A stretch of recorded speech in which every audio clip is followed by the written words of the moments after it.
من يهده الله فلا مضل له ومن يضلل فلا هادي له أشهد أن لا إله إلا الله وحده لا شريك له وأشهد أن محمدا عبده ورسوله صلوات ربي وسلامه عليه وعلى آله وأصحابه ومن اهتدى بهديه واستنى بسنته إلى يوم الدين وسلم تسليما كثيرا أما بعد. Ikhwani wa akhawati kaum muslimin, kaum muslimat rahimani wa rahimakumullahu jami'an. Alhamdulillah, puji dan syukur senantiasa kita ucapkan untuk Allah atas nikmat dan karunia yang diberikan oleh Allah tabaraka wa taala untuk kita semua. Salawat beserta salam semoga senantiasa dilimpahkan oleh Allah untuk junjungan dan panutan kita Nabi Allah yang mulia Muhammad sallallahu alaihi wasallam.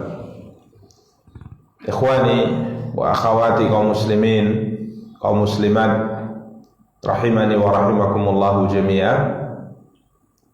Pada kesempatan yang berbahagia kali ini, bi'aunillah, kita akan kembali mencoba untuk melanjutkan kajian dan pembahasan kita, mencoba untuk membaca karya Al-Imam Abu Isa Muhammad ibnu Isa ibnu Sawrah yang dikenal dengan nama Al-Imam At-Tirmidzi rahimahullah. Karya beliau Sunan At-Tirmidzi, di mana pada pertemuan yang lalu kita telah menyelesaikan pembahasan hadis nomor 2574,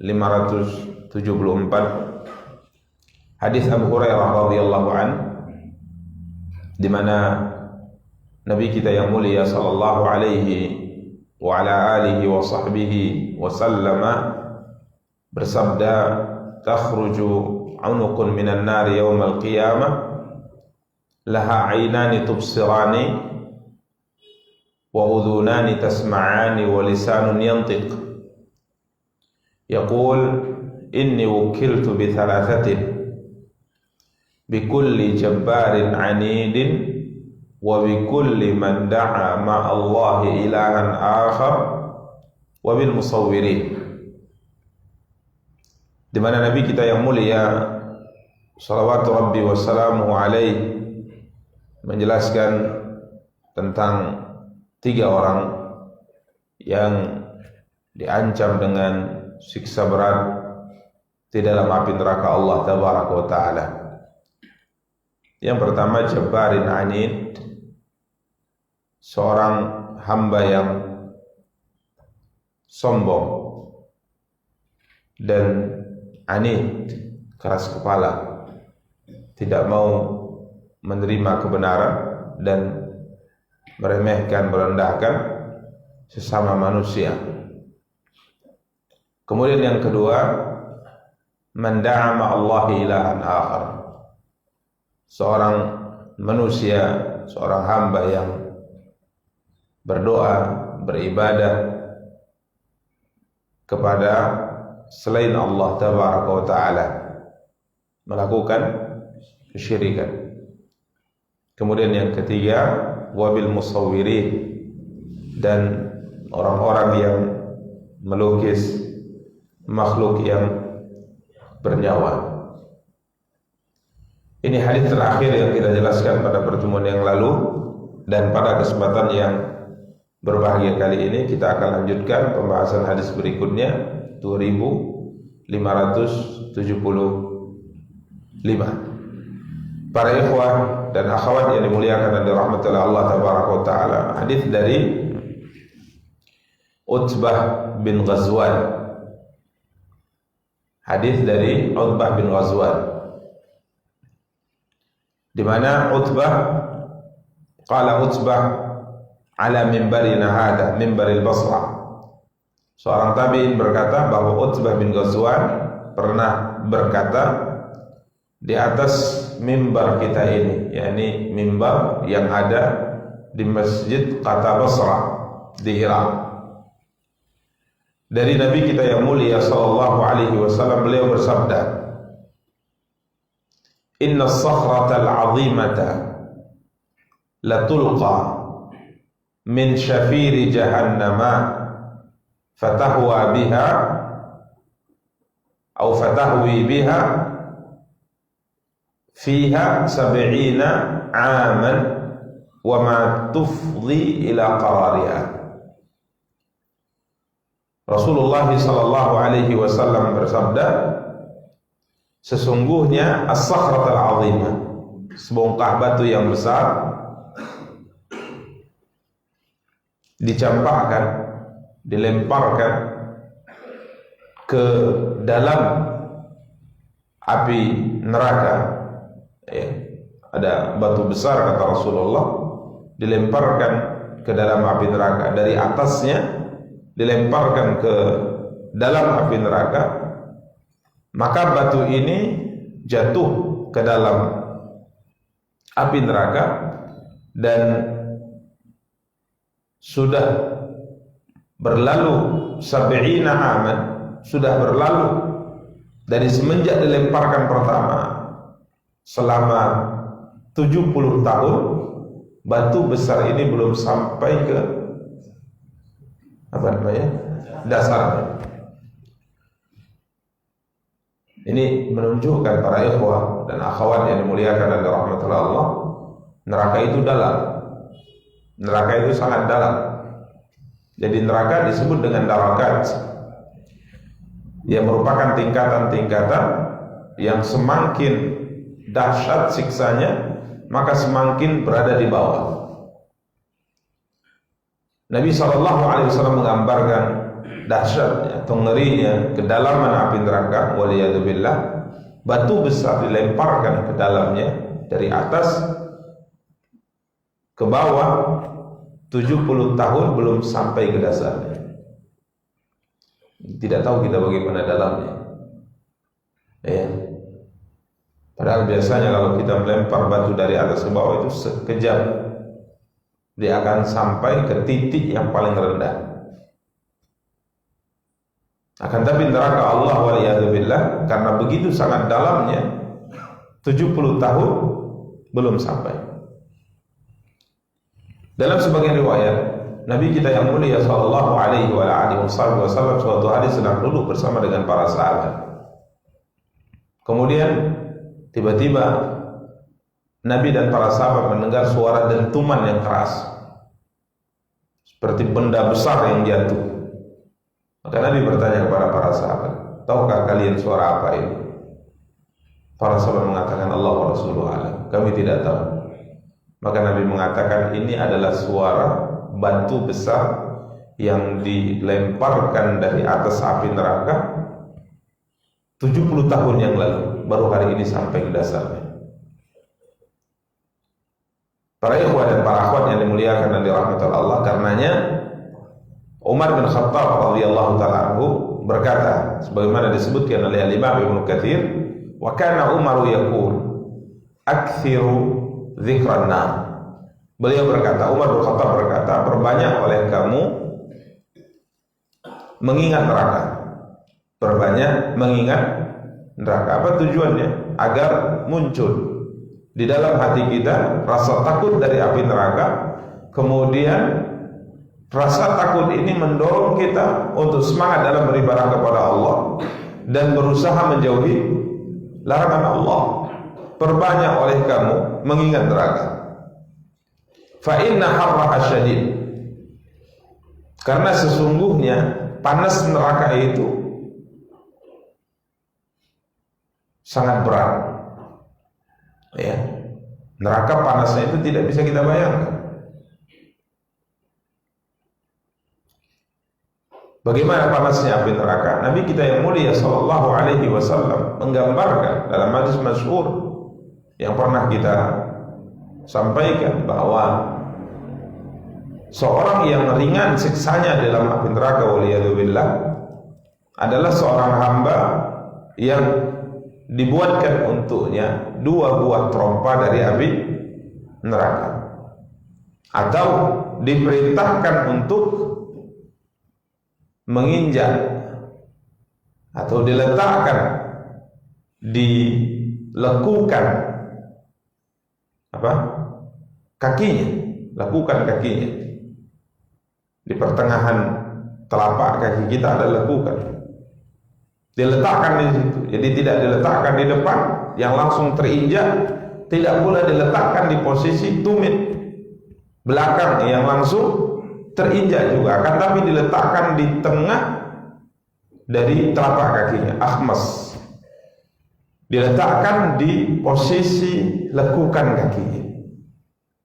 Jadi kalaupun menempelnya tidak terlalu kuat, bahkan tidak ditempelkan, karena begitu panasnya bara api ini, kata Rasulullah, yaghli minhum dima'uhu, maka otak di kepalanya itu menggelegak sebagaimana batu, bersuara sebagaimana batu tatkala engkau letakkan di air yang mendidih dalam periuk, dalam bejana, bersuara. Ini menunjukkan begitu sangat panasnya api neraka. Baranya saja seperti itu gambaran panasnya. Lalu bagaimana apinya? Karenanya Umar bin Khattab radhiyallahu ta'ala anhu mengatakan, fa inna harraha syadid, neraka itu sangat panas. Ya. Karenanya Imam Abu Ishaq Al-Ilbiri berkata dalam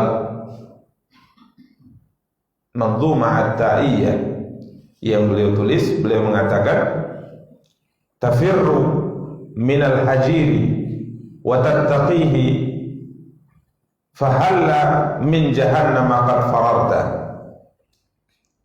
Engkau lari dari panasnya matahari, engkau lari dari panasnya matahari, karena tidak ada seorang pun di antara kita kecuali tatkala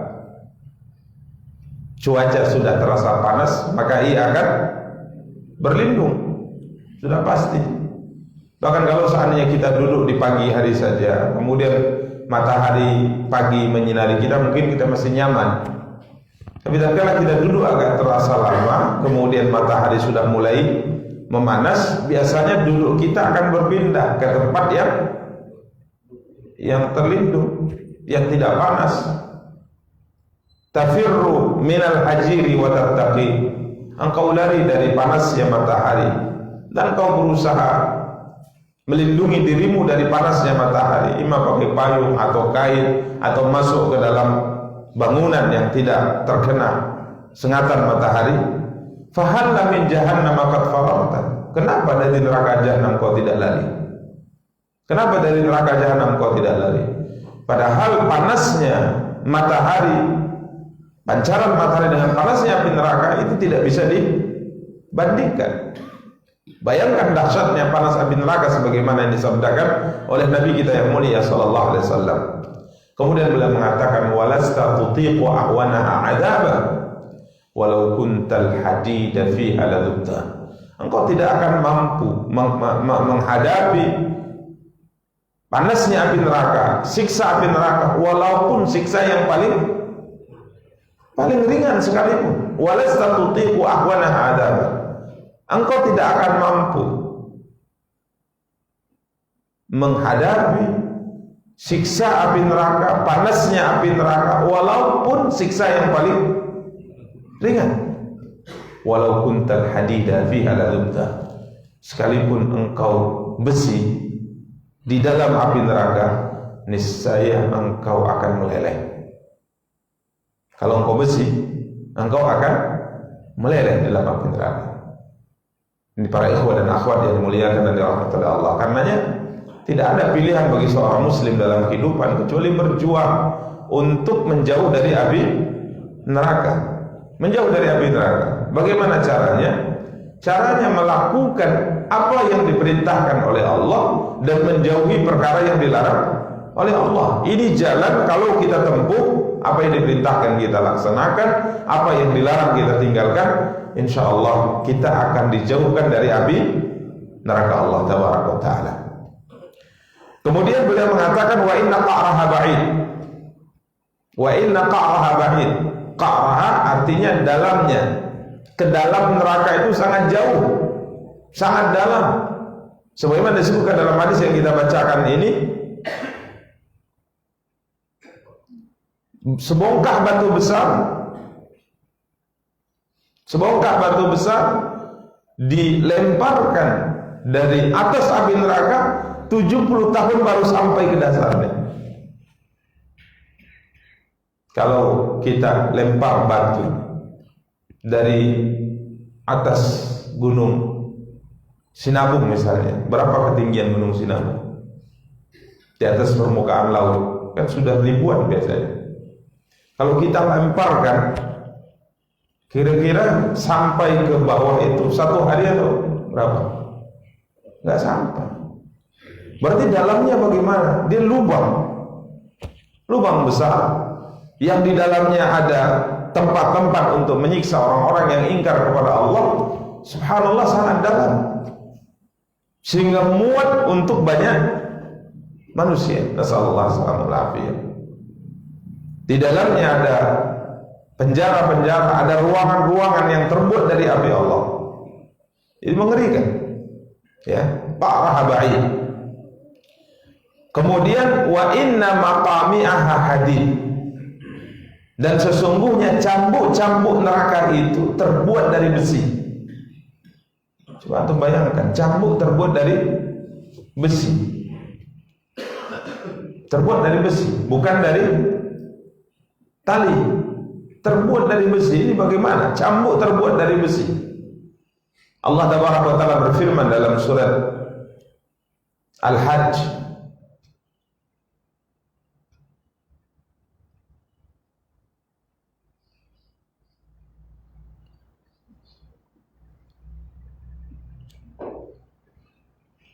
menjelaskan dalam surat ini tentang cambuk-cambuk yang ada di dalam api neraka yang terbuat dari besi. Allah berfirman dalam surat Al-Hajj ayat 21,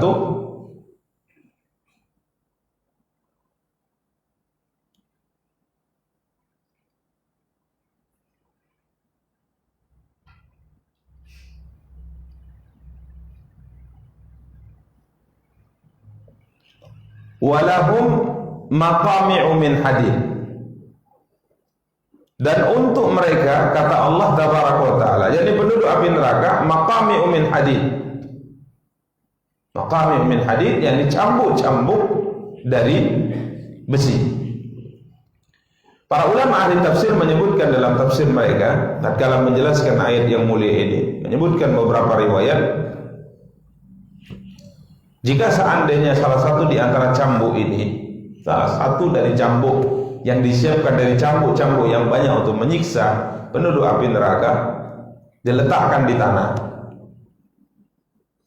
kemudian manusia dan jin diperintahkan untuk mengangkatnya, mereka tidak mampu mengangkatnya. Mereka tidak mampu apa? Mengangkatnya. Dan ini yang akan digunakan untuk memukul penduduk api neraka. Coba bayangkan, cambuk dari api beratnya sangat luar biasa digunakan untuk memukul.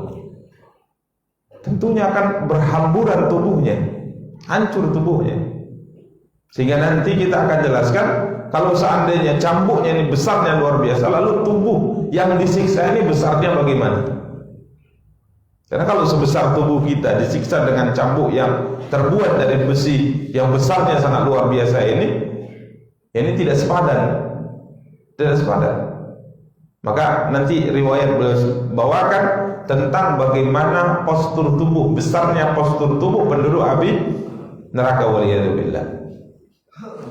Demikian para ikhwah dan akhwat yang dimuliakan dan dirahmati oleh Allah. Bahkan disebutkan dalam athar dalam Musnad Imam Ahmad, disebutkan oleh Al-Imam Ibnu Katsir rahimahullah tatkala mentafsirkan firman Allah surat Al-Hajj ayat 21 tadi, beliau mengatakan jika seandainya cambuk ini digunakan untuk memukul gunung, gunung pun akan hancur. Ya. Wa inna maqamiha hadid. Umar bin Khattab mengatakan cambuk-cambuknya terbuat dari besi. Karenanya beliau mengatakan aktsiru dzikranna. Perbanyak olehmu mengingat neraka. Ya, baca hadis tentang neraka, baca firman Allah, ayat-ayat Al-Qur'an tentang neraka, agar ini memotivasi kita beribadah dan menghalangi kita dalam melakukan maksiat kepada Allah tabaraka wa taala. Demikian para ikhwah dan akhwat yang dimuliakan dan dirahmati oleh Allah. Sampai sering kita sampaikan seorang salaf tatkala ia merasa berat beribadah kepada Allah tabaraka wa taala, maka ia hidupkan lilin, kemudian didekatkan jarinya ke lilin tadi. Mungkin di zaman kita susah cari lilin, tapi kompor gas ada di rumah. Hidupkan kompor gas, dekatkan tangan kita ke kompor gas, dekatkan, jangan dibakar ya, untuk dekatkan. Gimana rasa panasnya? Itu masih api apa? Kompor, masih api dunia. Bagaimana dengan api neraka? Sehingga ini yang kemudian memotivasi dia. Tadinya udah lemah, tadinya udah malas beribadah, maka dia teringat, ini saja saya nggak sanggup, bagaimana api neraka? Akhirnya termotivasi. Ini yang dipesankan oleh Umar bin Khattab, aktsiru dzikranna, perbanyak menyebut, mengingat api neraka Allah tabaraka wa taala. Berikutnya para ikhwah dan akhwat yang dimuliakan dan dirahmati oleh Allah tabaraka wa taala, hadis nomor 2576. Hadis ini diperbincangkan oleh para ulama.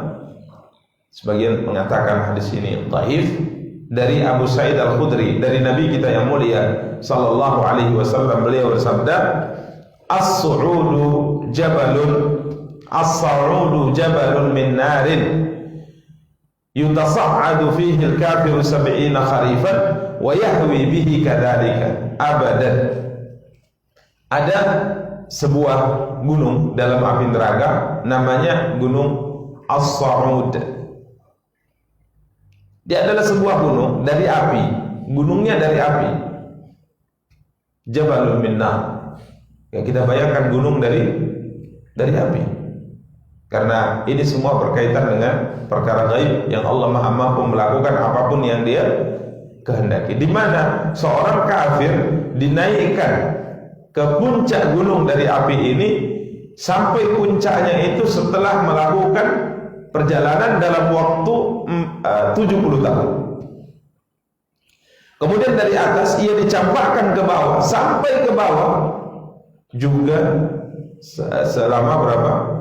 70 tahun juga. Dan itu dilakukan abadan, selama-lamanya diperlakukan seperti itu.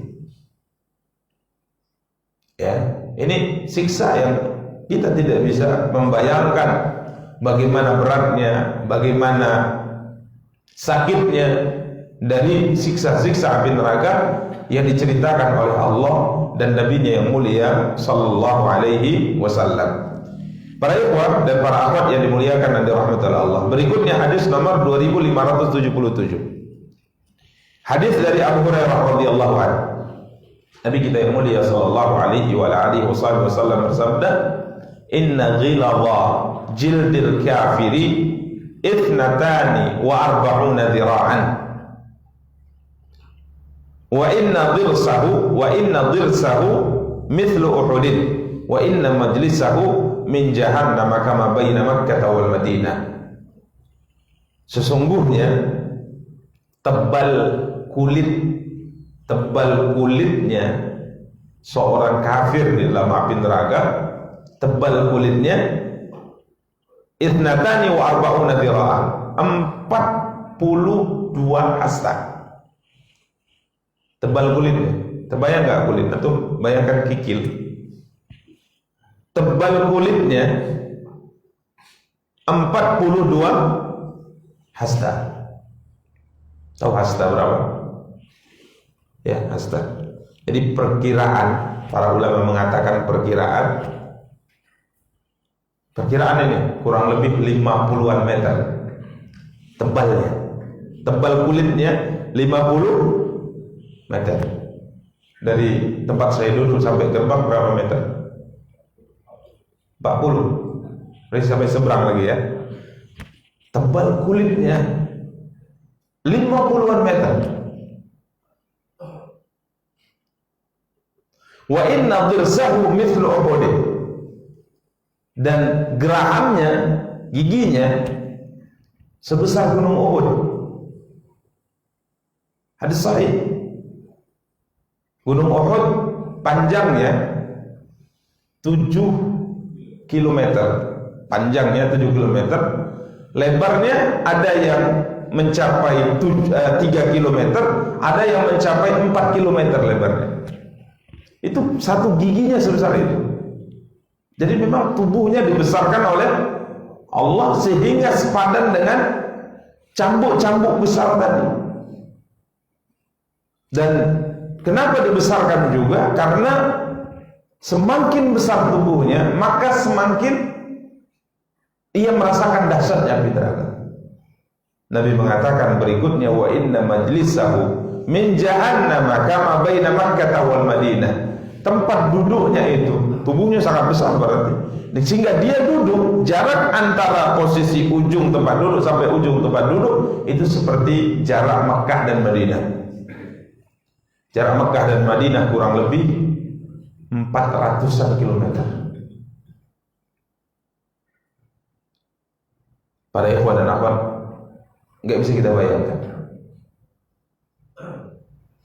Ya, bagaimana besarnya tubuh penduduk api neraka. Sehingga kita bisa bayangkan dahsyatnya siksa api neraka, karena Allah mengatakan setiap kali kulit mereka hancur, dibakar oleh api neraka, maka kulit itu akan dikembalikan. Kalau kulitnya setipis kulit kita, cepat kali siksa itu. Tapi kalau kulitnya, tebalnya 50-an meter, maka coba bayangkan api yang membakarnya itu. Api neraka itu sistem bakarnya, bentuk pembakarannya itu tidak seperti api dunia. Jadi dia dibakar, luar terasa sakit, dibakar, tapi dalamnya juga merasa sakit. Ya. Sehingga Allah Taala mengatakan dalam Al-Qur'an bahwa sakitnya siksa api neraka itu sampai menusuk ke dalam jantung. Nasallallahu alaihi wasallam. Karena tidak ada seorang pun yang mampu. Ya, tidak ada seorang pun yang mampu, sehingga disebutkan oleh Imam Abu Ishaq Al-Ilbiri rahimahullah, beliau mengatakan walasta tutiqu ahwanaha adzaba walau kuntal hadida fiha ladubda. Engkau tidak akan mampu menanggung, merasakan siksa neraka yang paling ringan sekalipun. Bahkan kalaupun engkau besi dimasukkan ke dalam api neraka, maka engkau pasti akan meleleh, engkau akan hancur. Ya, para ikhwan dan para akhwat yang dimuliakan dan dirahmati Allah, ini gambaran yang sangat mengerikan yang disabdakan oleh Nabi kita yang mulia sallallahu alaihi wasallam tentang api neraka. Tebal kulit orang kafir dalam api neraka 42 zira', 42 hasta, kurang lebih 50-an meter. Sedangkan giginya sebesar gunung Uhud. Gunung Uhud panjangnya 7 km, lebarnya ada 3 sampai 4 km. Kemudian tempat duduknya dalam api neraka Jahannam itu sama seperti jarak antara kota Mekah dan kota Madinah, 400 sekian kilometer. Nasallallahu alaihi wasallam. Para ikhwan dan para akhwat yang dimuliakan dan dirahmati Allah, hadis berikutnya yang disabdakan oleh Nabi kita yang mulia sallallahu alaihi wasallam nomor 2578,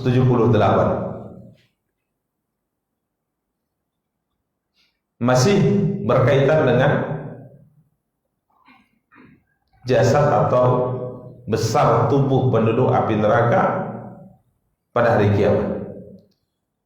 Nabi kita yang mulia sallallahu alaihi wasallam bersabda, dirsul kafiri yaumal qiyamati mithlu Uhud. Gigi geraham orang kafir pada hari kiamat sebesar gunung Uhud. Wa fakhidhuhu mithlul bayda. Dan fakhid artinya pahanya sebesar gunung Bayda. Jadi giginya sebesar gunung Uhud, pahanya sebesar gunung Bayda. Jadi gunung yang besarnya kurang lebih sama dengan gunung Uhud.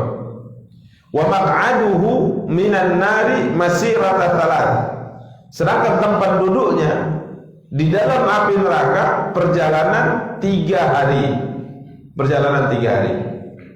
Mislur rabdah. Ya, seperti seorang berjalan dari Madinah menuju daerah yang namanya Rabdah. Yani kurang lebih 170 km. Jadi tentunya perbedaan besar, perbedaan kecil besarnya jasad tubuh orang kafir dalam api neraka Allah tabaraka wa taala waliyadzubillah ini berbeda-beda. Ya, berbeda-beda. Ini juga menunjukkan sama seperti hadis yang kita sebutkan tadi, menunjukkan bahwa jasad penduduk neraka itu memang dibesarkan oleh siapa? Oleh Allah, dibesarkan oleh Allah, sehingga ia merasakan siksa yang tidak tertahankan olehnya. Sebagaimana jasad orang-orang yang beriman, tubuh orang-orang beriman di neraka juga dibesarkan.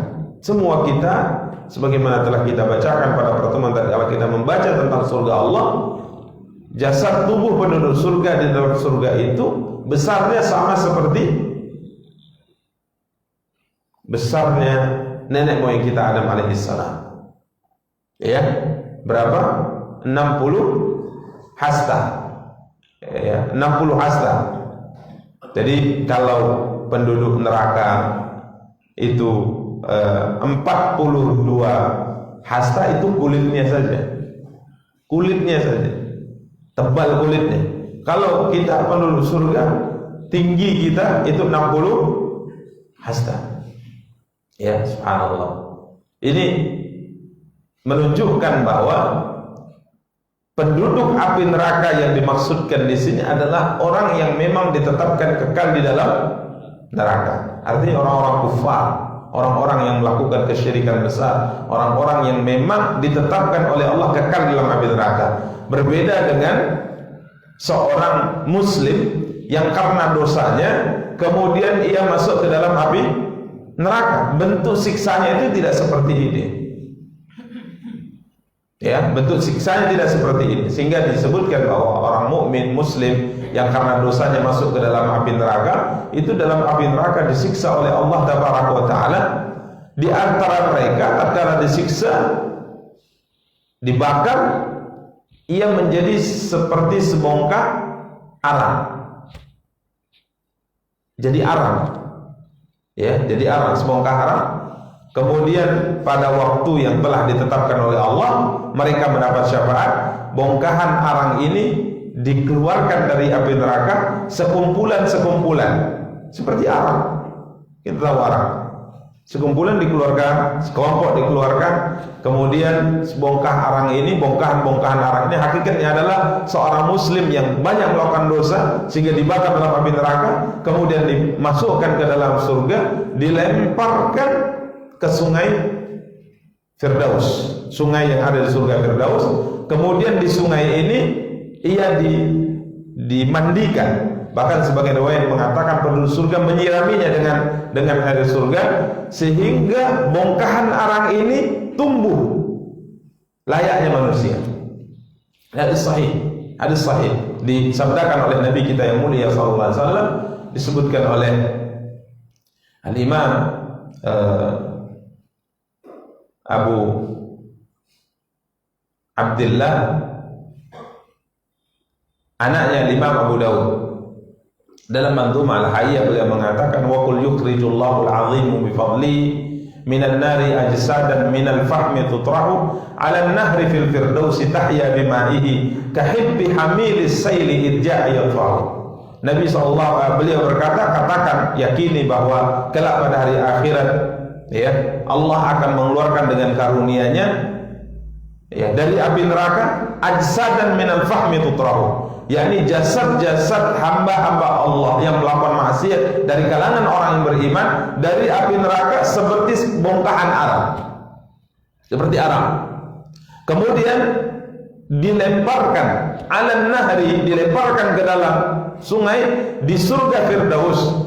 Ala nahri fil Firdaus tahya bima'i, di mana bongkahan arang ini kembali hidup karena dimandikan, karena disirami dengan air dari air surga ini. Kahibbi hamilis sayli irja'a yadfa'u, sama seperti biji yang terbawa oleh banjir kemudian ia terhenti di salah satu di antara tanah, kemudian biji ini tumbuh. Ini berbeda ya keyakinan Ahlus Sunnah antara seorang yang memang ditetapkan kekal dalam api neraka dari orang-orang kufar, orang-orang musyrikin, dengan seorang muslim beriman akan tapi karena dosanya yang masuk ke dalam api neraka, maka siksanya tidak seperti ini. Karenanya kita selalu ingatkan firman Allah, afanaj'alul muslimina kal musyrikin, apakah kami akan menyamakan seorang yang muslim dengan orang yang tidak muslim? Apakah kami menyamakan orang yang melakukan ketaatan kepada Allah dalam kehidupannya dengan orang yang tidak melakukan ketaatan? Tidak, kami tidak akan samakan. Ini sering kita sampaikan bahwa seorang muslim itu hidupnya dunia akhirat, bahkan hidupnya di dunia, hidupnya di alam barzakh, hidupnya di alam akhirat nanti tidak mungkin disamakan oleh Allah antara yang tidak muslim. Kemarin kita sebutkan, sehingga ada di kajian kita, bahwa kehidupan antara yang beriman dengan yang tidak beriman, yang sholat dengan yang tidak sholat, muslim dengan tidak muslim, di dunia tidak akan disamakan oleh Allah.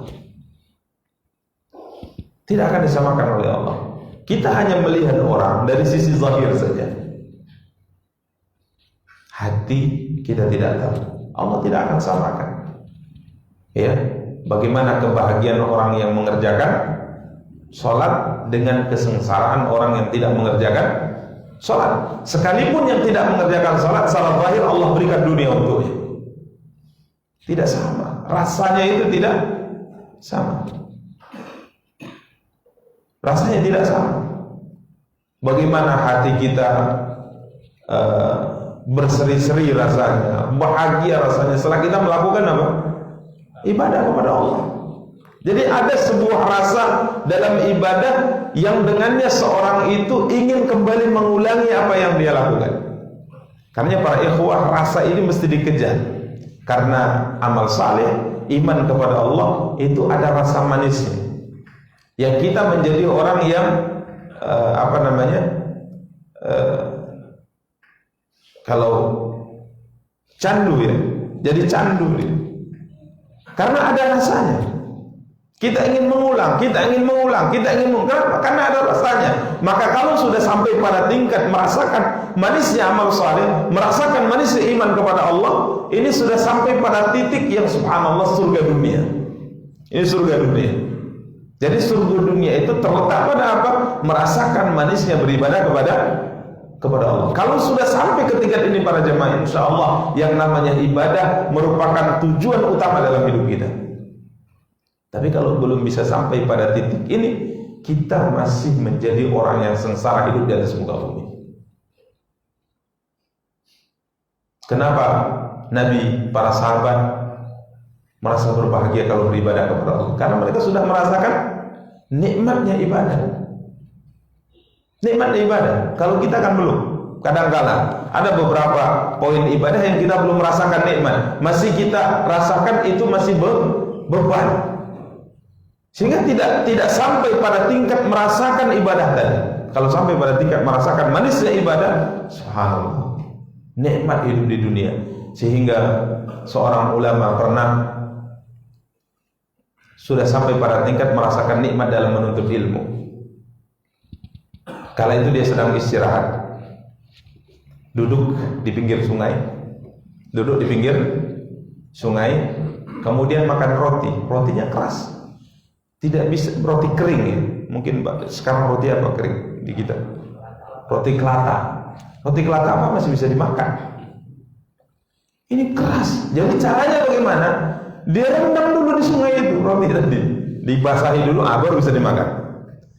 Karena dia sudah tadi belajar, ngapal hadis, paham masalah dan sebagainya, dia rendam, kemudian dia makan sambil berbahagia dengan ilmu yang sudah didapat. Dia berkata seperti ini, kalau seandainya penduduk surga perasaan hatinya sebagaimana yang aku rasakan, hidup di surga itu nikmatnya luar biasa, kata beliau.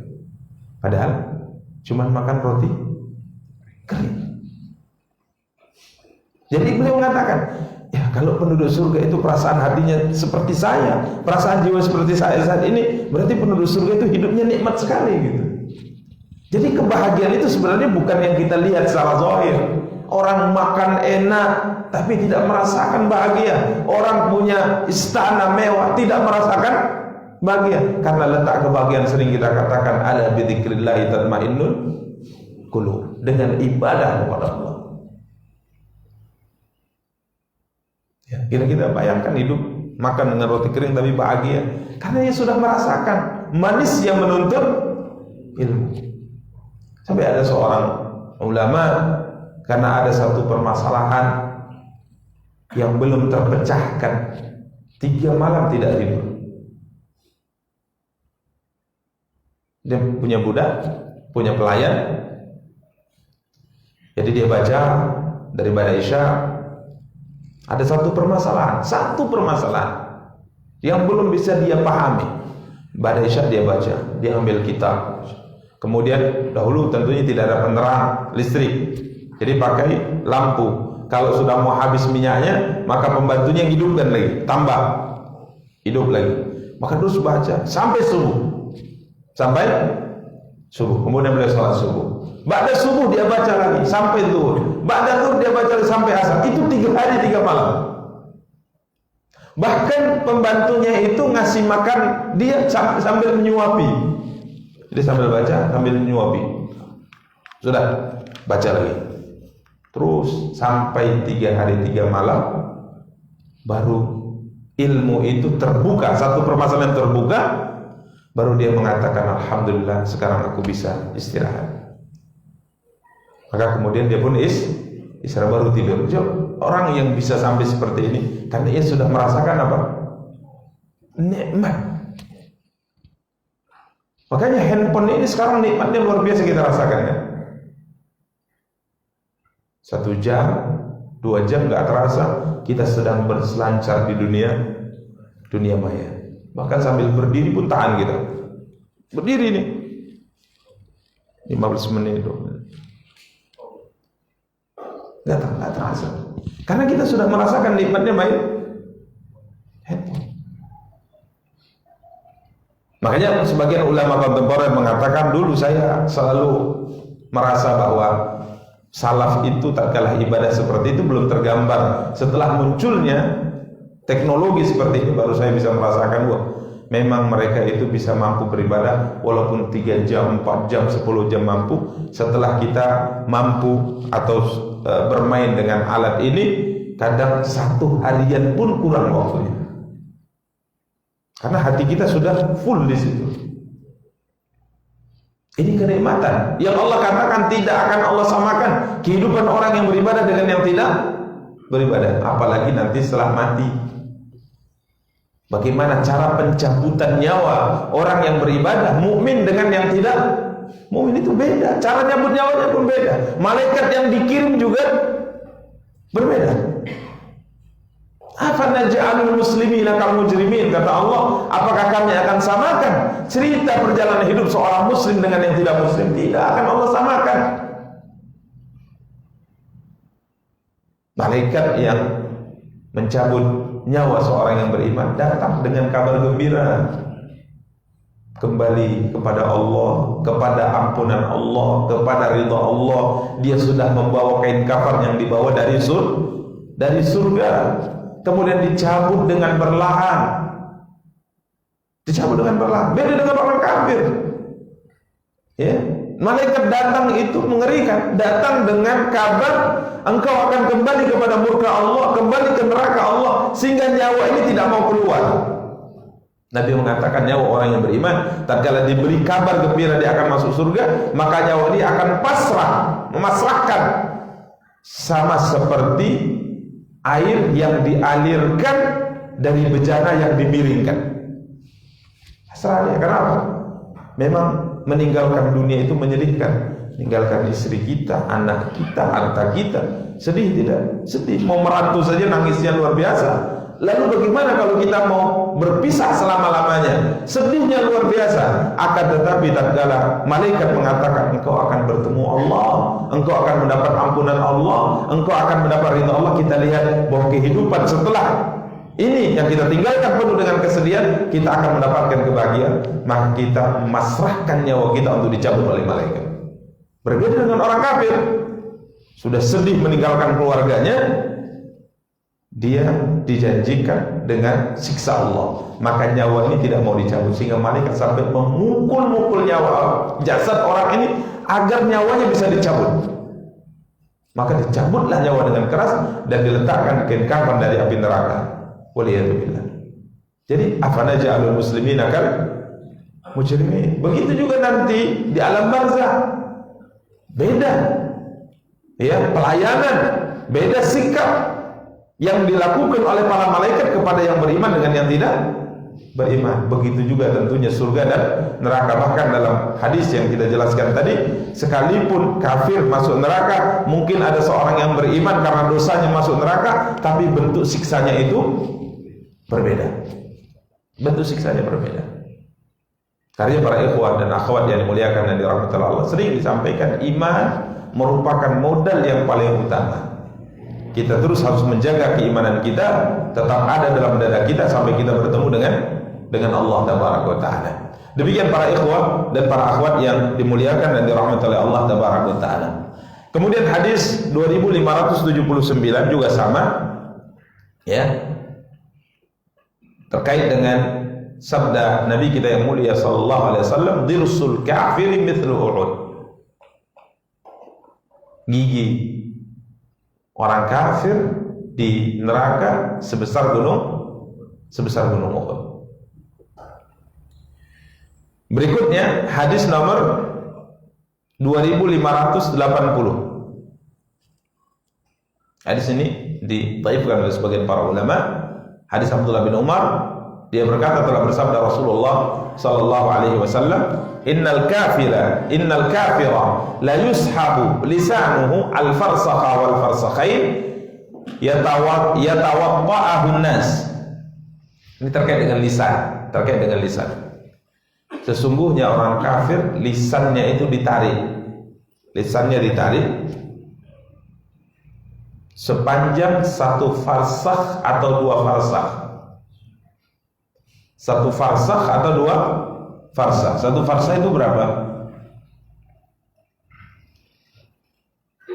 Ini istilah jarak yang dipakai oleh orang dahulu. Sama seperti orang dahulu kalau menghitung timbangan, mereka pakai satu sok, dua sok.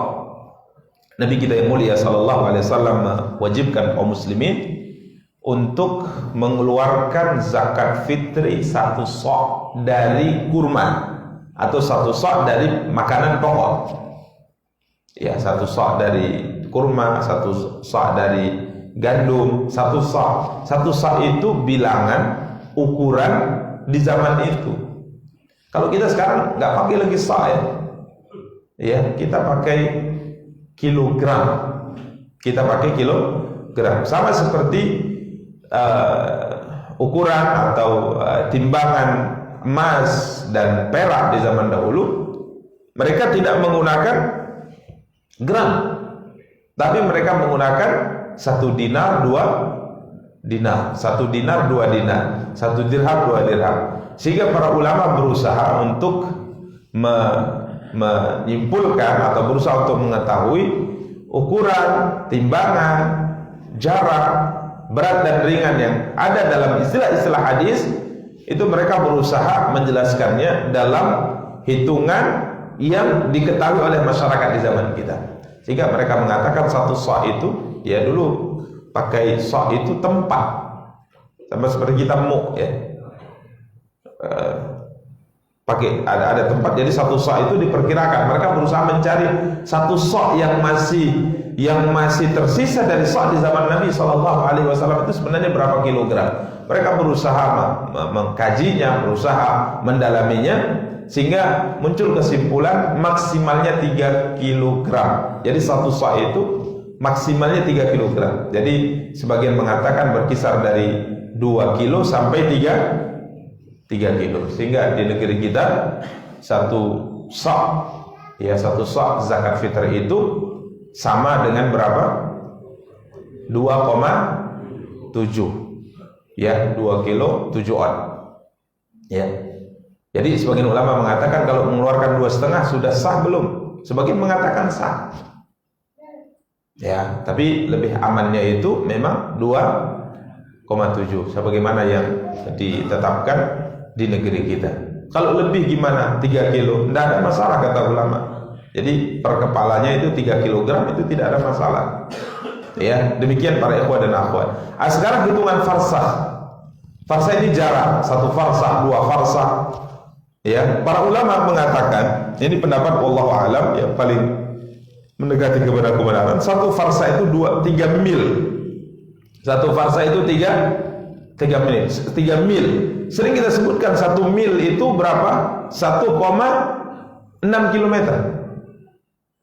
1 mil itu 1,6 kilometer. Dan kalau kita membahas hadis Nabi SAW bahwa matahari di atas kepala manusia di padang mahsyar hanya sejarak 1 mil. 1 mil. Berarti matahari di atas kepala manusia jaraknya hanya 1,6 kilometer saja di atas kepala manusia.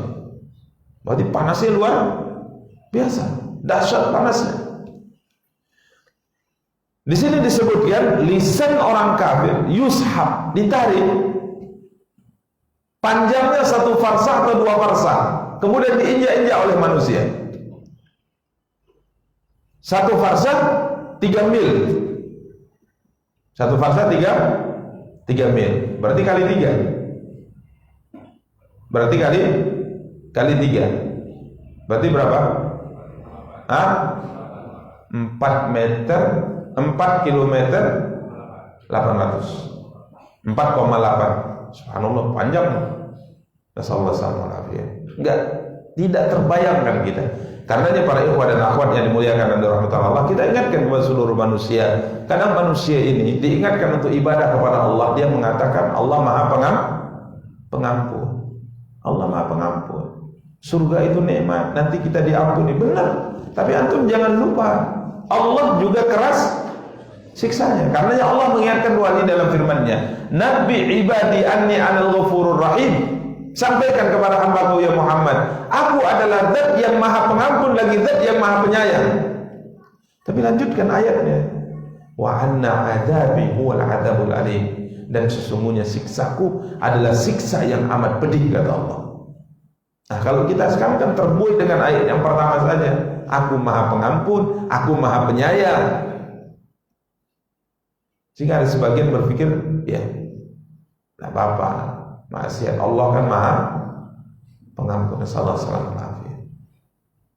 Dia maha pengampun, dia maha penyayang.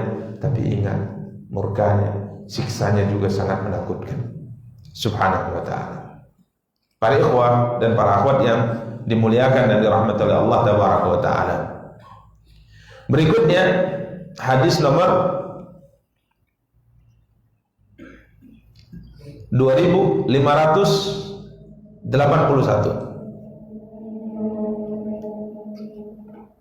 dari Abu Sa'id Al-Khudri, dari Nabi kita yang mulia sallallahu alaihi wasallam, dalam menjelaskan firman Allah yang Allah firmankan dalam surat Al-Kahfi ayat 29. Al-Kahfi ayat 29. Surat yang sering kita baca di hari Jumat. Allah berfirman,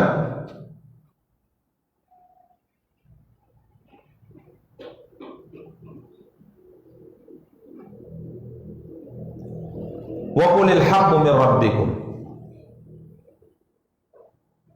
faman syaa'a falyu'min wa man syaa'a falyakfur inna a'tadna lidh-dhalimina naran ahata bihim suradiquha wa iyastaghithu yughathu bima'in kalmuhli yashwil wujuh bi'sa syarabu wa sa'at murtafaqa. Allah berfirman, dan katakanlah al-haqqu min rabbikum, kebenaran itu datangnya dari Tuhanmu. Quran Allah turunkan, Nabi Allah utus, ada penjelasan ayat dalam Quran, ada penjelasan hadis dalam sabda beliau alaihi salatu wassalam. Ini kebenaran datang dari siapa? Dari Allah. Kemudian Allah mengatakan, ini kebenaran sudah sampai kepada kamu. Mana jalan baik, mana jalan buruk, mana kalau amal kalau kau lakukan kau akan sampai ke surga, mana amal perbuatan kau apabila kau lakukan kau akan sampai ke neraka Allah waliyadzubillah. Maka Allah mengatakan setelah semuanya jelas, kata Allah, faman syaa'a falyu'min wa man syaa'a falyakfur. Terserah kalian. Siapa di antara kalian berkehendak untuk beriman dengan ini semua, ya silakan, kata Allah. Siapa yang mau memilih jalan tidak beriman, ya silakan juga, kata Allah. Karena sudah dijelaskan. Penjelasan sudah terang, gamblang. Nabi bersabda, tidak ada satu amal perbuatan yang mendekatkan kalian ke surga, menjauhkan dari neraka, kecuali sudah aku jelaskan, sudah aku perintahkan kalian untuk melakukannya. Dan tidak ada satu amal yang menjauhkan, kebalikannya, dari surga, mendekatkan ke neraka, juga aku sudah jelaskan, aku sudah larang kalian darinya. Semua sudah jelaskan. Ya, ini semua sudah jelaskan. Kalau mau masuk surga apa yang harus dilakukan, selamat dari api neraka apa yang harus ditinggalkan, atau sebaliknya, kalau mau tidak masuk surga, mau masuk neraka, juga sudah ada penjelasannya. Nabi tidak meninggal kecuali setelah menjelaskan agama ini terang benderang, malam dan siangnya sama, nggak ada yang gelap dalam agama. Sampai turun ayat dalam surah Al-Maidah, al-yawma akmaltu lakum dinakum. Hari ini aku telah sempurnakan agamamu untukmu, kata Allah. Semuanya telah dijelaskan oleh Rasulullah. Agama telah terang, agama jelas. Kalau kita ingin selamat, ada penjelasannya. Kalau tidak kita lakukan, kita akan binasa, juga ada penjelasannya. Semua sudah jelas. Maka Allah katakan, faman syaa'a falyu'min wa man syaa'a falyakfur. Siapa di antara kamu memilih beriman, silakan. Siapa di antara kamu memilih kafir, silakan, kata Allah. Akibatnya tanggung sendiri, kata Allah. Kalau Anda sholat, Anda akan dapat apa? Kalau Anda tidak sholat, Anda akan diberikan apa? Ini penjelasannya sudah jelas. Anda puasa Ramadan, apa yang akan Anda dapat? Anda tidak puasa Ramadan, apa yang akan Anda dapat? Penjelasannya sudah jelas. Silahkan, yang mau beriman silahkan, yang mau kafir silahkan. Tapi ingat, kata Allah, akibatnya kamu tanggung sendiri. Allah berfirman, inna a'tadna lidh-dhalimina naran. Sesungguhnya kami, kata Allah, telah sediakan bagi orang-orang yang zalim neraka. Ini akibatnya. Kalau kamu tidak ikuti jalan keimanan, jalan kebaikan, jalan ketaatan, yang kau ikuti ada jalan keburukan sehingga engkau dikatakan zalim, kami telah siapkan untuk orang-orang seperti kamu di neraka. Ahata bihim suradiquha, yang gejolaknya mengepung mereka. Jadi ruangan penjara, dindingnya dari api. Gimana? Kalau nasallahu alaihi wasallam, kalau seandainya kita berada dalam ruangan yang panas, di sini agak panas, besok ujungnya agak dingin, sehingga tatkala kita merasa agak panas di sana, kita agak ke ujung, agak mending gitu. Contoh misalnya musim panas, karena posisi AC agak di ujung, di sininya kurang nyaman, kita dekatkan diri ke dekat AC supaya terasa dingin. Tapi coba bayangkan kalau ruangan dari api semuanya, mau kemana? mau ke ujung, sama saja. Tidak bisa keluar, ditutup rapat. Inna a'tadna lil-zalimina naran ahata suradiquha. Jadi kalau Anda memilih jalan kekufuran, jalan maksiat, kami telah siapkan untuk orang-orang yang zalim ini neraka yang meliputinya dengan api. Kepada Allah mengatakan, wa iyyastaghithu yughathu bima'in kalmuhli yashfil wujuh. Bayangkan seorang berada di ruangan yang pengap, berada di ruangan yang panas, tentunya haus, butuh minum. Tatkala mereka meminta minum, yughathu bima'in kalmuhli yashfil wujuh. Mereka diberi minum dengan air seperti besi yang mendidih, yang menghanguskan muka. Besi yang mendidih yang menghanguskan muka. Jadi ini minuman mereka. Tatkala cairan besi ini didekatkan ke dekat wajahnya saja, mukanya sudah hancur. Bagaimana kalau dia minum? Jadi hawanya saja sudah menyiksa, lalu bagaimana dipaksa untuk minum? Disebutkan dalam sebagai riwayat, tetap diberi minum ke mereka, dan tatkala masuk akan hancur semuanya sampai ke bawah. Dahsyat. Hawa cairan besi saja itu bisa mematikan di dunia. Hawa cairan besi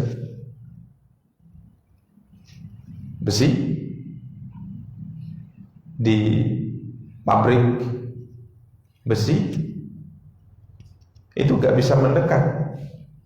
Tidak bisa apa? Mendekat. Kalau dekat hancur kulit. Lalu kalau masuk gimana? Itu masih dunia. Tulangnya pun hancur. Tulang hancur. Ya. Sehingga kejadian di sebuah pabrik besi, lepas kuali besarnya mungkin istilahnya, jatuh musibah, sehingga hawanya ini menerpa beberapa orang. Hawanya saja menerpa beberapa orang.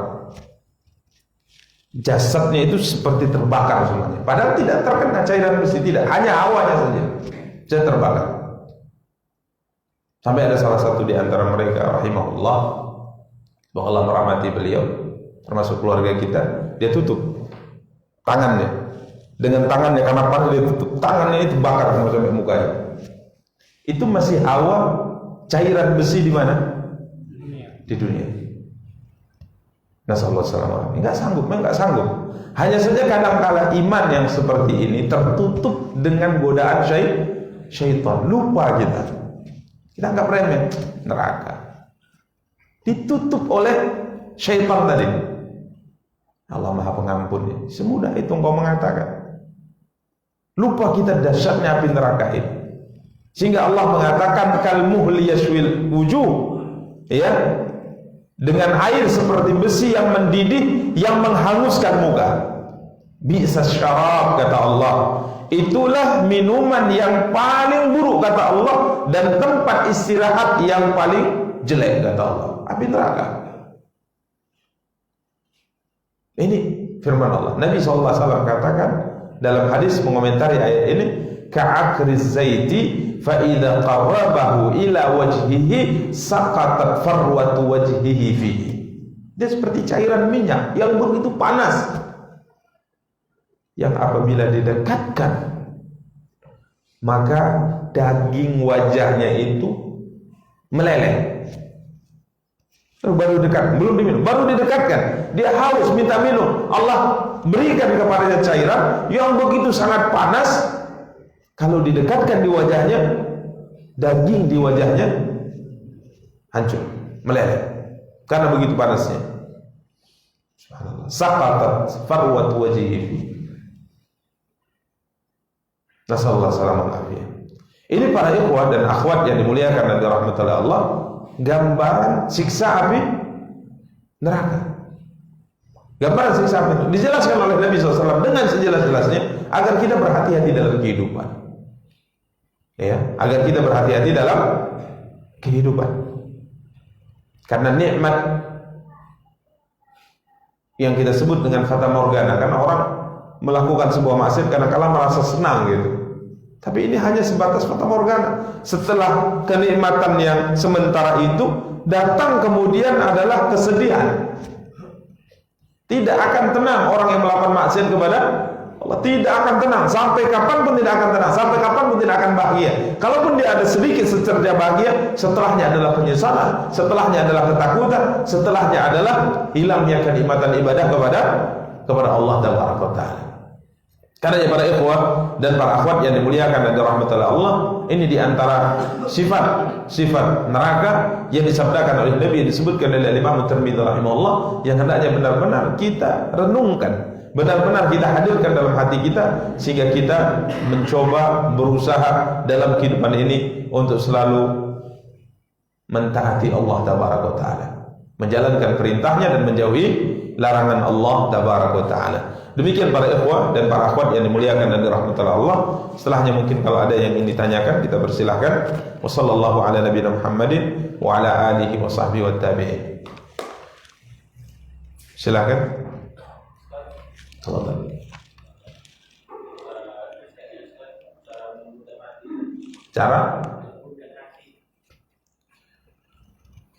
Cara melembutkan hati. Di antara yang disebutkan oleh para ulama rahimahumullah ta'ala, cara melembutkan hati adalah dengan membaca, mempelajari hal-hal yang terkait dengan api neraka sebagaimana yang kita pelajari saat ini. Membaca Al-Quran berkaitan dengan neraka, kemudian kita baca terjemahnya sehingga kita paham apa yang kita baca.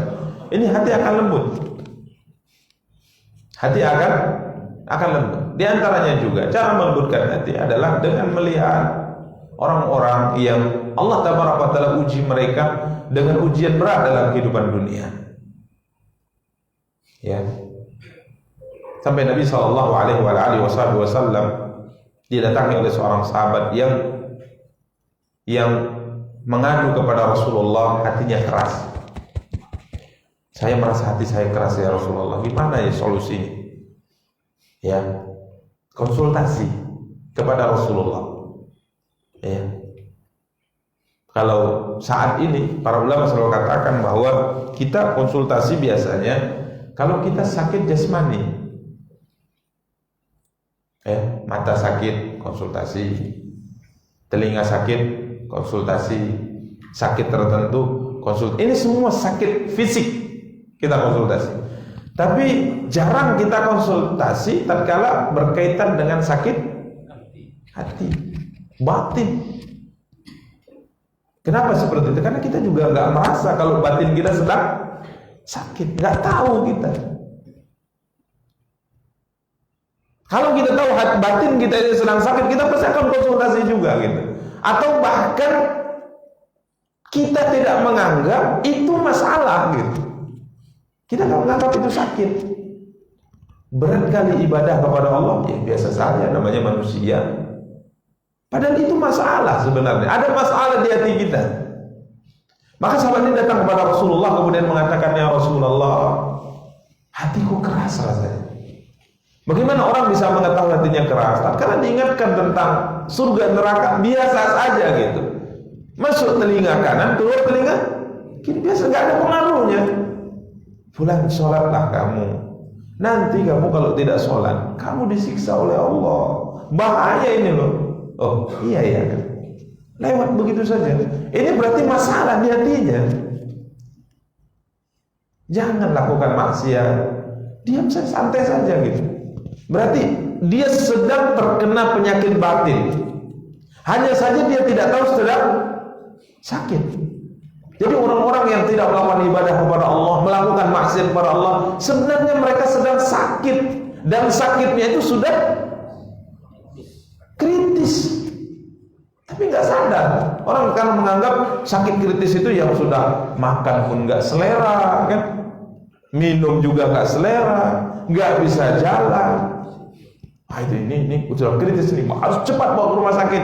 Bahkan kalau seandainya agak lambat dibawa ke rumah sakit, mungkin beberapa keluarga yang memarahi dia. Kenapa nggak kamu bawa cepat? Gitu. Benar, itu sesuatu harus ditangani dengan cepat. Tapi subhanallah, sakit batin itu lebih harus cepat ditangani. Kenapa? Karena akibat dari sakit batin itu kehidupan kekal abadi di sana. Karena yang ditakutkan memang kita nggak tahu kalau kita sedang sakit, ini bahaya. Maka sahabat ini datang, dia mengatakan, ya Rasul, keras sekali hatiku. Bagaimana cara melembutkan? Bagaimana cara melembutkan hatiku ya Rasulullah? Maka Nabi SAW mengatakan, imsah ra'sal yatim. Kau elus kepala anak yatim. Jadi kita ada anak yatim, kita elus kepalanya.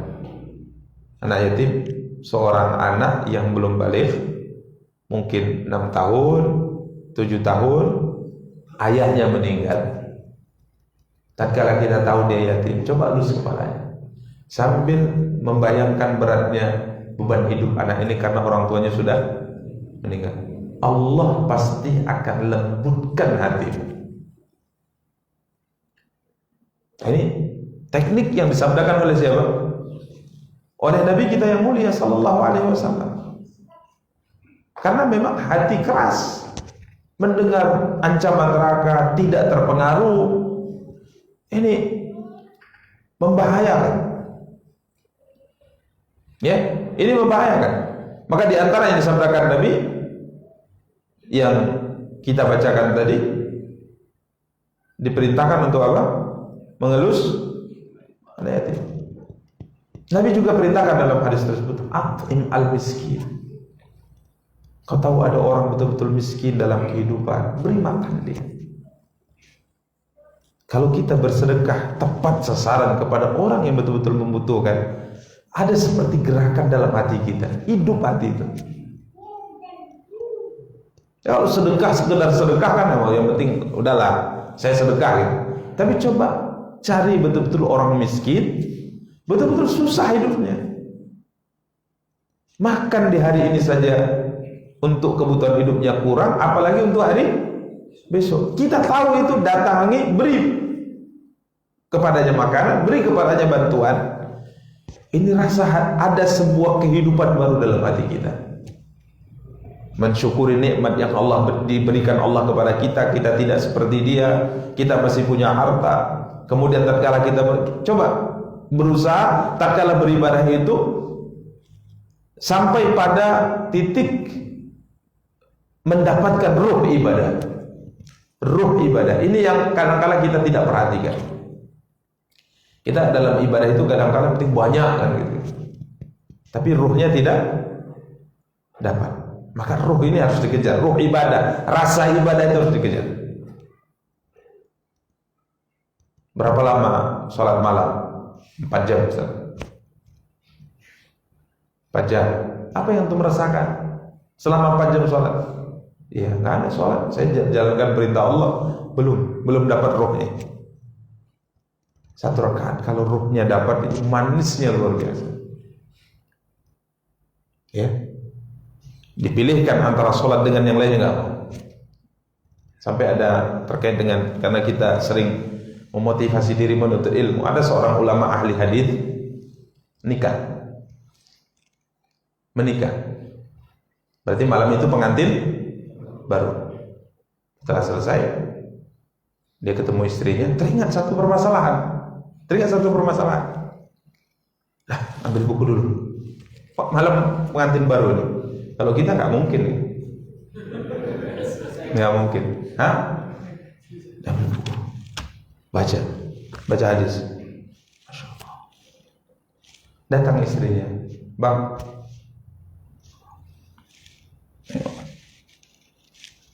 Sampai paginya istrinya marah, lebih sayang kepada hadis Rasulullah daripada pada saya. Ingatnya hadis, ini orang yang sudah sampai pada titik sakau dalam sebuah ibadah. Ya mungkin kalau istilah itu kan dipakai oleh orang yang nyabu dan sebagainya. Ini bang, nikmat. Imam Syafi'i mengatakan, ditanya, Imam, bagaimana Anda bisa memiliki ilmu yang sangat luar biasa ini wahai imam. Dia mengatakan, setiap aku baca satu permasalahan yang belum aku tahu, seluruh anggota tubuhku itu seakan ingin tertawa. Gimana lo bayangkan? Ini orang kalau sudah seperti ini pasti maunya belajar saja. Kalau kita dapat satu permasalahan, wih, masya Allah, udah hebat, udah tutup buku. Ya nggak merasakan masih ruh dalam sebuah amal itu memang harus dikejar. Rasa itu memang harus ada. Orang kalau belum merasa, nggak mungkin dia bisa berjuang untuk mendapatkan itu. Makanya dalam ibadah juga seperti itu. Sedekah misalnya, betul-betul kepada yang butuh kita keluarkan harta kita. Ini subhanallah, rasa di hati itu berbeda, ada sensasi berbeda. Ya, ini mesti dikejar, mesti dikejar. Kalau kita masih tingkat ibadahnya kan masih, yang penting ibadah lah kan gitu. Yang penting ibadah, yang penting sholat, yang penting baca Quran, yang penting sedekah. Tapi ruh dari ibadah itu ini belum kita tangkap. Ya. Sehingga kalau seandainya kata ulama, kalau seandainya anak raja dan anak-anaknya tahu apa yang kita rasakan di hati kita saat ini setelah ibadah kepada Allah, maka mereka akan merampasnya dengan pedang dan senjata-senjata mereka. Ada sebuah kebahagiaan. Setelah sholat subuh kita taklim, ini sering kita sampaikan taklim. Ini setelah taklim kita sholat 2 rakaat. Ada sebuah kebahagiaan demi Allah. Rasa ini apabila ditawarkan kepada kita dunia dan seisinya, kita nggak mau. Saya mau kejar rasa ini. Itulah yang dikatakan oleh sahabat Hudzafah As-Sahmi radhiyallahu taala an. Tatkala Raja Romawi saat itu mengatakan, disampai di telinganya bahwa sahabat Muhammad itu nggak akan murtad dari agamanya. Kalau yang pernah ketemu dengan Muhammad itu nggak akan pernah murtad. Maka dia ingin coba sejauh mana sih keimanan baja yang dimiliki orang-orang yang bertemu dengan Nabi mereka ini. Maka dibawakan seorang sahabat bernama Hudzafah As-Sahmi radhiyallahu taala. Maka Hudzafah As-Sahmi berhadapan dengan Raja Romawi, dipertemukan. Dia mengatakan, murtad engkau dari agamamu ini, keluar Islam, saya akan nikahkan engkau dengan putriku, putri raja. Saya akan nikahkan engkau dengan putriku, dan setengah kerajaanku akan aku serahkan kepadamu. Jadi menantu raja, separuh kerajaan Romawi akan diberikan kepadanya. Apa jawaban Hudzafah As-Sahmi? Orang sudah merasakan manisnya iman, merasakan manisnya iman. Dia mengatakan, demi Allah, demi Tuhan, wahai raja, jika seandainya engkau berikan semua kerajaan Romawi kepadaku, aku nggak akan murtad dari agama Islam. Terkejut raja. Wah, benar rupanya. Jadi jangankan setengah, semua yang kau berikan, dunia dan seisi yang kau berikan, aku nggak akan keluar dari Islam. Ini orang sudah merasakan manisnya iman. Maka setelah digoda, dicoba, ditawari, memang imannya itu bagian gunung, nggak tergoyahkan dengan angin apapun. Sudah, kata raja, bunuh dia. Raja pun pergi. Maka dibawa dia untuk dibunuh. Dia menangis, meneteskan air mata.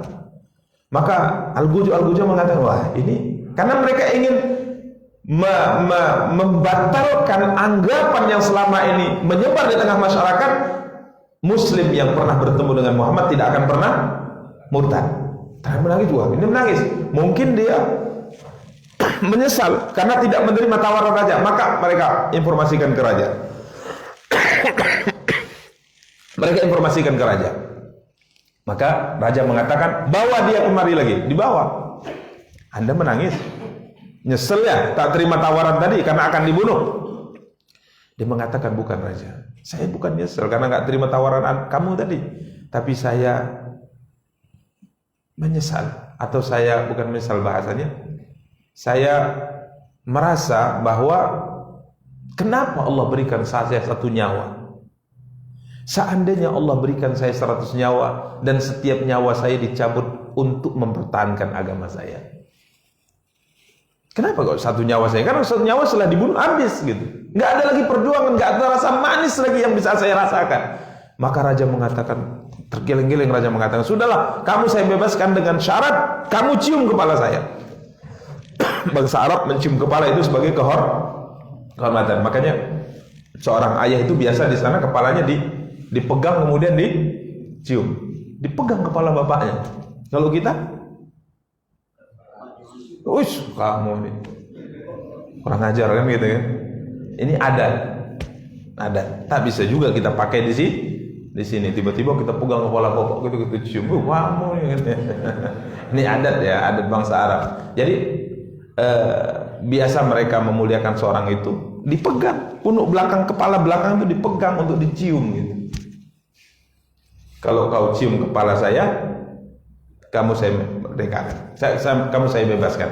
Maka Abdullah bin Hudzafah As-Sahmi mengatakan, bagaimana dengan tawanan teman-temanku yang lainnya? Apakah juga dibebaskan? Ya, saya bebaskan juga, tapi cium saya. Berarti ini sedikit merendahkan diri di hadapan Raja Romawi. Tidak apa-apa, maka dicium kepalanya, dia pun dibebaskan dan semua temannya dibebaskan. Sampai ke Madinah, Umar mengatakan, tatkala beliau mendengar di masjid cerita beliau ini, Umar mengatakan semua yang hadir di masjid harus mencium kepala Abdullah bin Hudzafah As-Sahmi. Saya yang pertama, kata Umar. Maka Umar mencium kepalanya dan diikuti sahabat-sahabat yang lain. Ini menunjukkan bahwa mereka sudah merasakan manisnya iman, manisnya Islam. Sehingga apapun yang ditawarkan, ancaman apapun ditawarkan, bagi mereka ringan. Kalau kita cerita Bilal bin Rabah yang ditelanjangi, diletakkan di tengah padang pasir, ditimpa menggunakan batu besar, tidak diberi minum 1 hari, yang dicambuk, ingkar kepada Muhammad, dia mengatakan ahad, ahad, ahad. Sampai Bilal mengatakan setelah selesai disiksa, setelah di Madinah, kalau ada kalimat yang lebih membuat marah mereka, melebihi kalimat ahad yang aku ucapkan, hari itu aku ucapkan. Coba bayangkan, disiksa bisa bertahan, tidak apa-apa, mau mati mau tidak terserah, yang penting saya berpegang agama. Ini tidak mungkin kecuali orang yang sudah merasakan manisnya iman. Tidak mungkin. Sehingga orang yang murtad hanya karena 1 kardus Indomie, 5 kilo beras, wajar dia murtad karena tidak merasakan manisnya iman. Tapi bukan berarti kita lalaikan atau kita biarkan teman-teman kita yang hidup di bawah garis kemiskinan, kita tidak bantu mereka. Karena ada orang yang awalnya tidak merasakan manisnya keimanan, tapi tatkala kita berbuat baik kepada mereka, iman mereka kemudian menjadi baik dan bagus.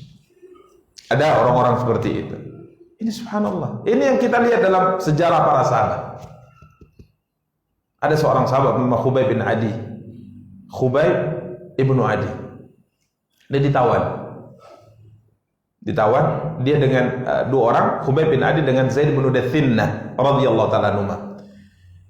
Jadi keduanya ditawan dan keduanya diputuskan ya, karena yang menawannya sebenarnya kabilah lain. Tatkala orang Quraisy tahu beberapa sahabat ini ditawan, di mana sahabat-sahabat ini tercatat namanya membunuh beberapa tokoh besar mereka di perang Badar. Jadi mereka mau nuntut balas gitu. Maka tatkala mereka dengar siapa yang tertawan, Khubayb bin Adi, siapa yang tertawan? Zaid bin Sinnah. Siapa yang... Akhirnya mereka bayar itu tawanan ini ke kabilah yang menawan mereka untuk dibunuh sebagai bentuk balas dendam.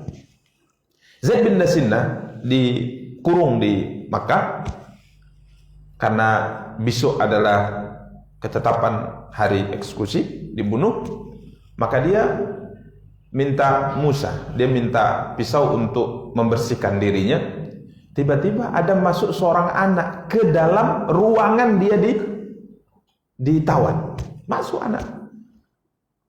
Maka orang-orang ibunya kata, wah mati anakku itu. Maka Zaid mengatakan, kamu menyangka saya akan bunuh anak ini?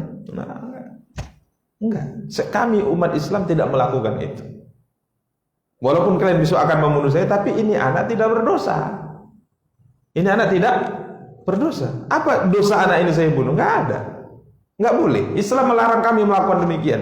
Karena kalau ada orang yang melakukan bom bunuh diri dan yang mati perempuan, anak di pasar dia lakukan peledakan, ini adalah sebuah cerminan orang yang salah paham terhadap agamanya. Salah, tidak paham dia dengan agamanya yang dia anut. Enggak boleh. Ini anak enggak ada dosanya. Khubayb bin Adi tatkala hendak dibunuh, dia temannya yang kedua dibawa keluar dari Mekah karena tidak boleh membunuh di tanah haram. Jadi mereka ingin membunuhnya di luar tanah haram. Maka dia dibawa dalam kondisi terikat. Tiang salib sudah disiapkan. Kemudian dia waktu mau dinaikkan untuk diikat, karena setelah disalib akan dipanah gitu. Akan dipanah. Dia mengatakan, boleh nggak saya diizinkan sholat 2 rakaat dulu? Sholat dulu.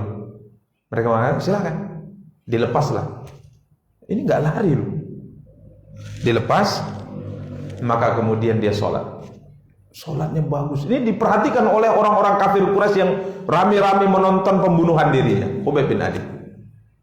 Dia sholat, panjang sholatnya. Sholat rakaat pertama, ruku, sujud, kemudian bangkit lagi sampai 2 rakaat.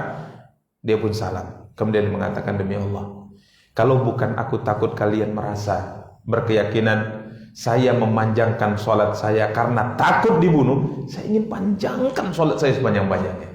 Ini akhir daripada perjalanan hidupku di mana? Di dunia. Ini orang sudah merasakan manisnya sholat.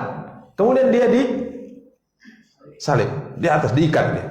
Abu Sufyan waktu itu belum masuk Islam. Beliau mengatakan gini, Khubayb, apa pendapatmu jika seandainya posisimu sekarang digantikan Muhammad?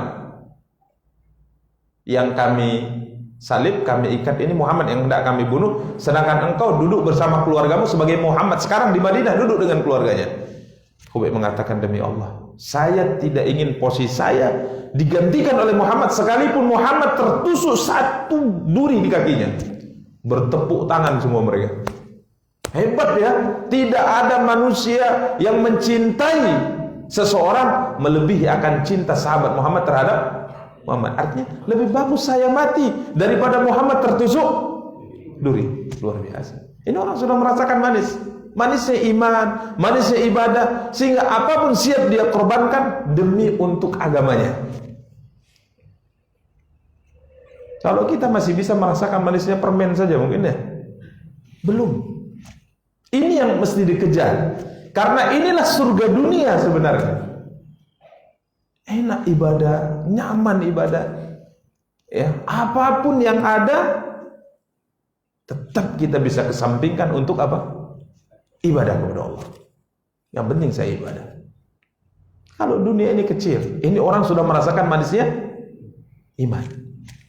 Maka para ikhwan dan akhwat yang dimuliakan dan dirahmati Allah tabaraka wa taala, ruh ibadah itu mesti kita berusaha untuk mengejarnya. Nikmat ibadah kepada Allah. Ya, karenanya beri makan orang miskin, haluslah kepala anak yatim, sambil berusaha mencoba untuk melembutkan hati kita. Ya, sambil berusaha untuk melembutkan hati kita sebagaimana disabdakan oleh Nabi sallallahu alaihi wasallam. Nah, perceraian orang tua, apakah anak kecil itu bisa dikatakan anak? Lah, tidak. Yang meninggal. Karena tatkala ayahnya masih hidup walaupun cerai dengan ibunya, kita ingatkan, bapak ini masih bertanggung jawab menafkahi anaknya. Jadi jangan seorang laki-laki kawin cerai, ninggalkan anak kemudian nggak dinafkahi, berdosa. Anak tetap anak, nggak ada mantan anak. Sampai kapanpun anak ini tetap tanggungan dia, harus dia nafkahi, Jadi tidak. Jadi kalau anak ini tinggal cerai, pisah antara ayahnya dengan ibunya, maka anak tidak disebut yatim. Yatim itu kalau ayahnya meninggal, dan ingat sebelum dia balik. Kalau seandainya sudah balik tinggal mati ayahnya, disebut yatim, semua kita balik, semua kita yatim ini. Saya yatim, ayah saya sudah meninggal kan gitu kan. Yatim enggak, yang belum balik. Kalau dia sudah balik, keyatimannya hilang. Contoh, mayoritas taruh balik mungkin 12 tahun sudah balik, ditandai dengan mimpi basah, atau wanita dengan haid. Jadi kalau wanita ini sudah haid, maka dia tidak disebut anak yatim lagi. Laki-laki sudah mimpi basah, dia tidak disebut yatim lagi. Jadi jangan umur 15 untuk lulus-lulus itu. Loh, kok enggak lembut-lembut hati saya? Salah. Jadi yang yatim, ya. Kalau kamu mau hatimu lembut, kata Rasulullah, beri makan orang miskin dan usap lus kepala anak yatim. Dan itu kalau kita coba menghadirkan hadis ini dan kita lakukan, ada pergerakan betul. Ini sabda Rasulullah, benar loh. Kalau nggak percaya nanti pulang cari anak yatim. Lus, Masya Allah.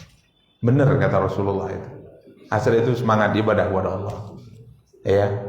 Tapi jangan lus-lus terus, kasihlah uang kan gitu. Dia bilang, ngapa uang? Nggak ada.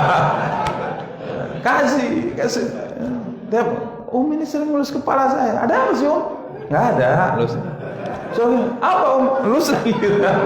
Ya, kasih beri sesuatu ya. Ini jangan lus-lus saja. Kita kadang-kadang ini ibadahnya mau nggak pakai modal saja ya. Nggak pakai modal. Dilus, kasih sesuatu kepadanya. Karena memang menyantuni anak yatim ini pahalanya sangat besar. Pahalanya sangat besar. Ya. Dan anak yatim ini nafkahnya sebenarnya Allah wajibkan atas keluarga ayahnya. Ini yang di negeri kita kadang dilupakan. Jadi tatkala seorang ayah telah meninggal, apakah ibunya wajib menafkahinya? Tidak, sebenarnya bukan ibunya. Karena ibunya dinafkahi seharusnya. Jadi yang menafkahinya siapa? Orang tua dari ayahnya kalau masih hidup. Orang tuanya sudah nggak ada juga. Kakek dia sudah nggak ada. Siapa yang wajib menafkahi? Paman. Jadi antum, kita tatkala punya keponakan yatim, nafkahnya kewajiban kita kalau kita mampu. Ini banyak dilupakan orang. Sehingga ada seorang anak, ayahnya meninggal, tidak ada yang menafkahi. Kemudian di sebuah pendidikan tidak bisa membayar karena yatim. Jadi gimana ini tunggakannya? Dia mengatakan, ya sudah Ustaz, nggak ada lagi loh. Paman kamu mana? Nggak mungkin paman saya bantu saya.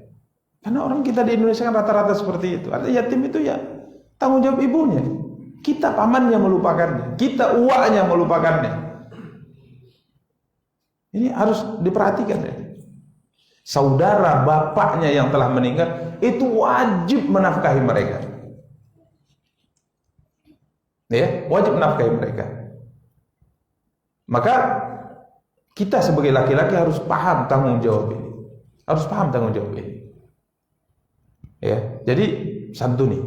Kan pahalanya sangat besar. Ana wa kafilul yatim fil jannah hakada, kata Rasulullah. Saya dengan orang yang menyantuni anak yatim di surga posisinya seperti ini, kata Rasulullah. Seperti jari telunjuk dan jari tengah, dan Nabi agak sedikit jarangkan.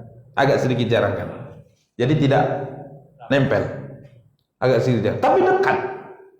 Ini menunjukkan keutamaan menyantuni anak yatim. Maka santuni anak yatim. Ya. Semoga Allah memberikan kelembutan hati kita dengan berbuat baik kepada orang-orang yang butuh bantuan dari kita. Ya, karena kalau harta banyak, sehat walafiat, tapi hatinya keras, apa gunanya? Apa gunanya? Karena hakikat kehidupan itu ya ruh hati kita. Jadi kalau hati ini bahagia, walaupun secara penampilan dianggap sengsara, kita yang merasakan hidup ini. Hidup di kasur yang tebal, tapi hilang kebahagiaan gimana? Enggak nyaman. Yang kita sebutkan pada beberapa pertemuan yang lalu, tidur pun dihantui mimpi buruk. Apa enaknya? Apa enaknya? Makan nikmat pun terfikirkan hal-hal yang membuat kebahagiaan itu hilang. Tapi subhanallah, kebahagiaan ruh ini yang harus dikejar. Ini ruh dalam beribadah kepada Allah tabaraka wa taala. Wallahu taala a'la wa a'lam. Mungkin hanya yang dapat kita sampaikan, semoga ada faedahnya. Kita cukupkan. Sallallahu ala nabiyina Muhammadin wa ala alihi wa sahbihi wa tabi'in. Subhanakallahumma bihamdika asyhadu an la ilaha illa anta astaghfiruka wa atubu ilaik. Wassalamu alaikum warahmatullahi wabarakatuh.